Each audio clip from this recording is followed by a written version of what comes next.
My name's Brian Wise. I'm a consultant gynaecologist and I specialise in urogynecology.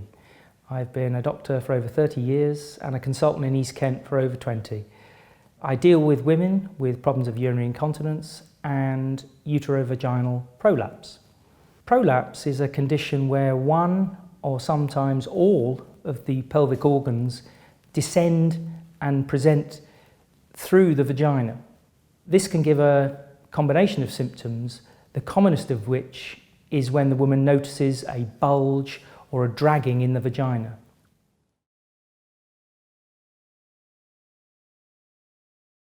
Prolapse is very common. As many as 1 in 10 women will experience prolapse symptoms in their life, and this equates to thousands of women per year requiring treatment. We see women sometimes who have noticed a vaginal bulge when they are washing, particularly in the shower or drying themselves, and understandably they've become quite concerned. A proportion of women are wondering whether they've got something more serious wrong with themselves and are looking for reassurance in the first instance.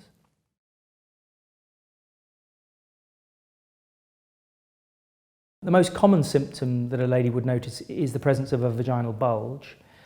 And then depending on what is actually dropping down and prolapsing, they will have symptoms of bladder dysfunction or bowel dysfunction. An anterior or front vaginal wall prolapse will often cause bladder symptoms, whereas a posterior or back wall prolapse will cause problems with emptying the bowel. In between the front and the back lies the uterus, and so some people are aware of the uterus descending and they can feel it lower in the vagina.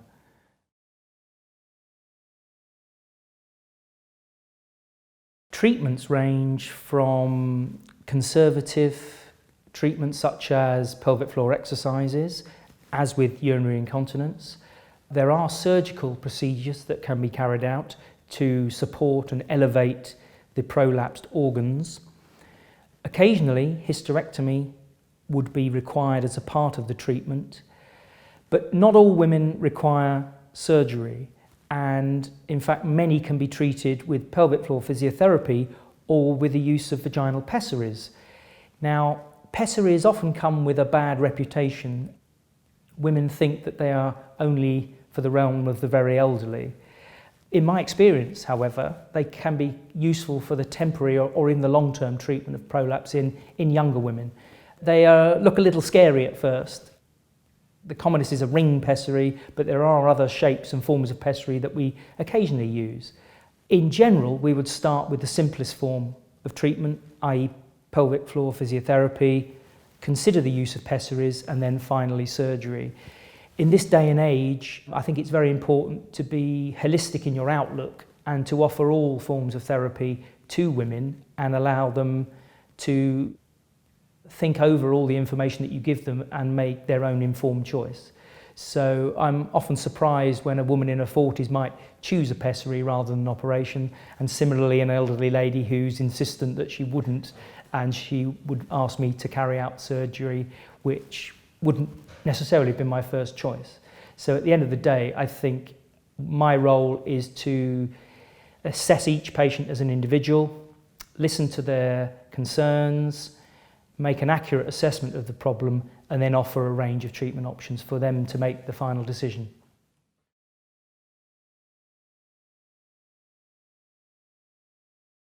The overall outlook from surgery is very good. We know, however, that up to 1/3 of women who undergo surgery for prolapse may in their lifetime represent with similar symptoms either of prolapse or of urinary leakage. So this has made our review of our own practice somewhat negative. So in general, I think outcomes are good, but we have to be careful in advising women following surgery. For example, I think it's important that women realise that they probably need a combination of surgery and continuing pelvic floor exercises to maintain the supports from surgery. But undoubtedly, some women will be back in the future, and I think we need to be honest and realistic about that. People have tried to reduce the likelihood of recurrence by using synthetic material, mesh, which has become rather a dirty four-letter word in the last few years.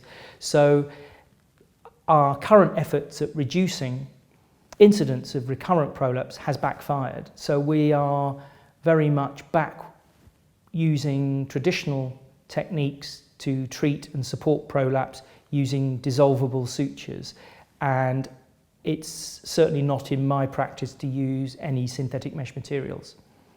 So if you do have problems of prolapse, don't be embarrassed, pop along and see your GP.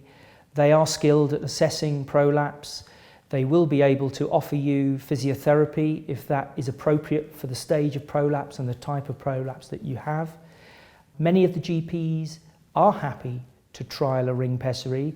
Some of them would look to us for support and reassurance about the size and type of the ring. So sometimes I might see a lady, make an assessment that a pessary would be appropriate, and then subsequent treatment will be with the GP. Clearly for others, the degree of prolapse is greater and need referral at an early stage to the gynaecologist. Having listened to the story and made an assessment, then I would be able to discuss with you all treatment options, including surgery, so that we could successfully treat your problems.